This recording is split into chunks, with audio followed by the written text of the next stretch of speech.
Friends, मैं जानता हूं कि पेपर लीक ये कोई मामूली विषय नहीं है। आधी रात को मित्रों कहने वाले देश के प्रधानमंत्री जब अचानक इंस्टाग्राम पर आकर फ्रेंड्स कहें तो देश के मन में एक ही सवाल कौंधता है, क्या देश के सबसे ताकतवर नेता सच में झुक गए? और अगर झुके हैं तो इसके पीछे की असली वजह क्या है?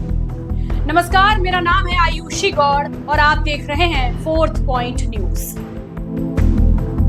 फ्रेंड्स,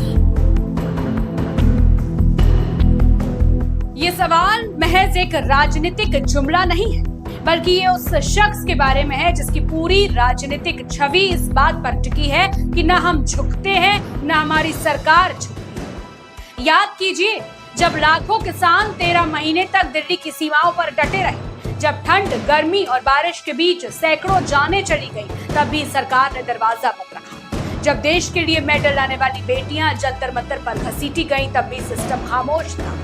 इसी दिन देखने के लिए मेडल लेके आए तो मैं चाहूंगी कि देश का कोई खिलाड़ी मेडल ही ना लेके आए कभी। एक हमारा भाई उठा ले गया तो उसको पता ही नहीं वो कहाँ है, कैसा है। इतनी दूरदर्शी करेगी हमारे यहाँ पे। और 21 दिन तक माइनस तापमान में भूखे बैठने वाले सोनम वांगचुक को तब अनसुना कर दिया गया था। लेकिन फिर ऐसा क्या हुआ कि जिन किसानों और आंदोलनों के आगे सरकार कभी नहीं पिघली, वही सरकार महज 26 दिनों के भीतर छात्रों और युवाओं के आगे झुकती हुई नजर आई। क्या वाकई मोदी जी बदल गए हैं या फिर इस बार कहानी बिल्कुल अलग है? पेपर लीक घटना से अब तक पिछले 2.5 महीनों में अनेक विविध कदम उठाए गए। इस बदलाव को समझने के लिए आपको सबसे पहले आंदोलन को डिकोड करना होगा। बिना चेहरे और झंडे का आंदोलन। पुराने आंदोलनों से निपटने के लिए सरकार के तरकश में एक पुराना तीर होता था। आंदोलनकारियों को आंदोलनजीवी, शहरी नक्सल या किसी विदेशी ताकतों से जोड़कर बदनाम कर देना। लेकिन इस बार कोई पारंपरिक नेता नहीं था, कोई राजनीतिक दल का झंडा नहीं था। यह एक ऐसा सैलाब था जिसका कोई एक गिरेबान पकड़ने वाला ही नहीं था। 22 लाख परिवारों का सीधा जुड़ाव। यह मामला सिर्फ कुछ लोगों का नहीं, बल्कि देश के 22 लाख से ज्यादा बच्चों और उनके परिवारों का था। जब हर घर का भविष्य दांव पर लग जाए, तब माँ के गहने और पिता की जमा पूंजी पेपर लीक की भेंट चढ़ जाए, तो जनता सिर्फ दर्शक नहीं बल्कि सीधे मैदान में उतर आती है। इस बार निशाना सिर्फ एक वर्ग का नहीं, बल्कि सीधे तौर पर आने वाले वोट बैंक का था। बदला हुआ डिजिटल प्लेटफॉर्म। यह आंदोलन प्राइम टाइम के टीवी डिबेट से नहीं, बल्कि इंस्टाग्राम की रील्स और यूट्यूब के एल्गोरिदम से चल रहा था। सरकार टीवी की बहस तो जीत सकती है, लेकिन हर एक सेकंड सोशल मीडिया पर वायरल होते उस गुस्से और दर्द के एल्गोरिदम को हराना नामुमकिन था। घर के भीतर से उठे सवाल। सबसे बड़ा झटका तब लगा जब बाहर के विरोधियों के साथ साथ पार्टी के अपने दिग्गजों और खुद जनता के एक बड़े वर्ग ने सवाल उठाने शुरू कर दिए। जब अपनों का भरोसा डगमगाने लगे तो सत्ता की दीवारें अपने आप कमजोर पड़ने लगती हैं। यही कारण है कि सरकार को झुकना ही पड़ा। हालात तब पूरी तरह बदलते दिखे जब आधी रात को खुद मोदी जी के मंत्री सोनम वांगचुक का अनशन खत्म करवाने अस्पताल जा पहुंचे। तब जाकर सोनम वांगचुक ने आधी रात को अपना अनशन खत्म करने का फैसला लिया।